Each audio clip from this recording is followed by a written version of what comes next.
Bonjour. 16e siècle, Agrippa d'Aubigné. Les tragiques. Livre 2, Prince. Vers 1487. Fin. Extrait. Fuyez Lot de Sodome et Gomorrhe brûlante. L'intransigeance morale du poète n'admet aucun compromis. Garder le silence devant le mal, c'est se rendre complice.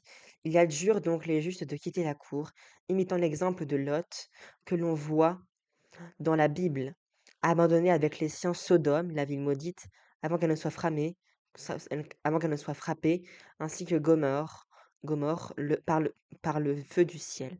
Dans les derniers vers, la poésie de la nature vient prêter son charme à cette page sévère. Je vous plains, esprit qui, au vice contraire, endurez de ces cours les séjours nécessaires. Heureux si, non infect en ces infections, roi de vous, vous régnez sur vos affections.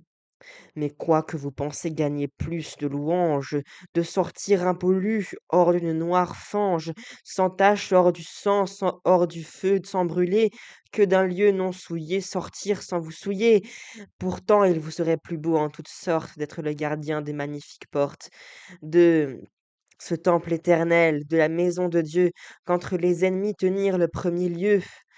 Plutôt porter la croix, les coups et les injures, que des ors, cabinets et les clés à vos ceintures, car Dieu pleut sur les bons et sur les vicieux, Dieu frappe les méchants et les bons parmi eux.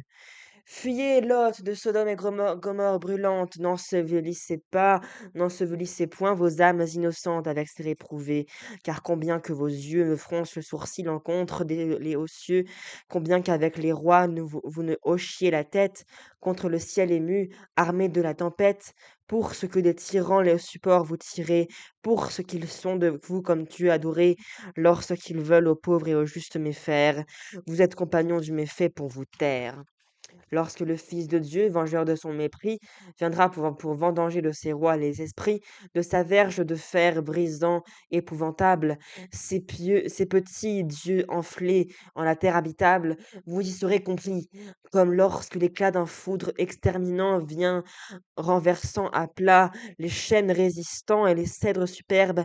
Vous verrez là-dessous de petites herbes, la fleur qui craint le vent, le naissant arbrisseau, en son nid l'écureuil, en son air l'oiseau, sous ce dé qui changeait les grêles en rosée, la bauche du sanglier, du cerf la reposer, la ruche de l'abeille et la loge au berger, avoir eu part à l'ombre, avoir part au danger.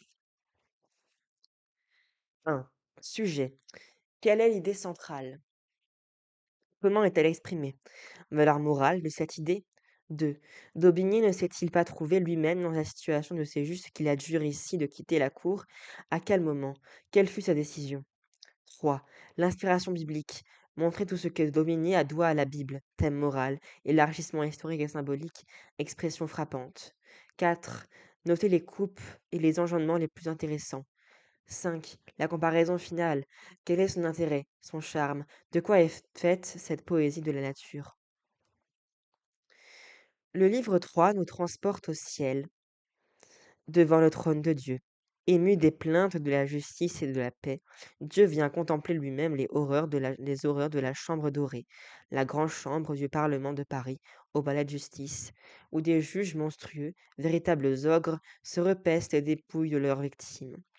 Son regard s'arrête ensuite sur un auto-da-fé de l'Inquisition espagnole. Puis le cortège symbolique de Thémis, déesse de la justice, se déroule longuement à nos yeux. Enfin, Daubigny lance un nouvel appel à Dieu pour qu'il hâte sa vengeance.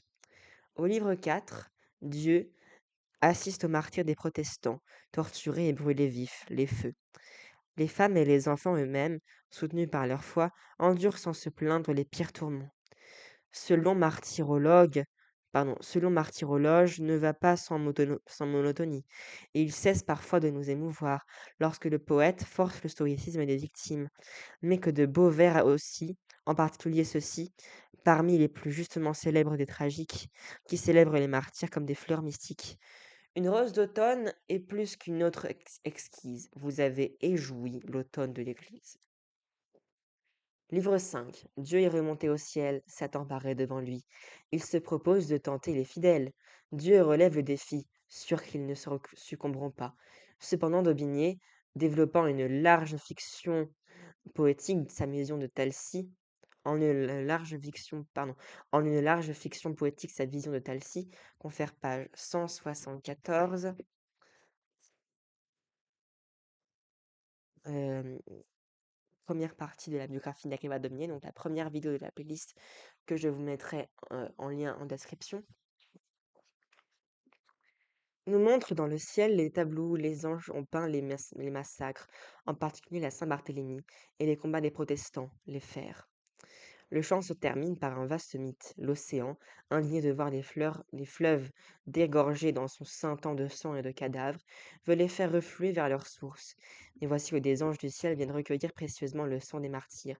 L'océan, à son tour, conserve pieusement leur reste.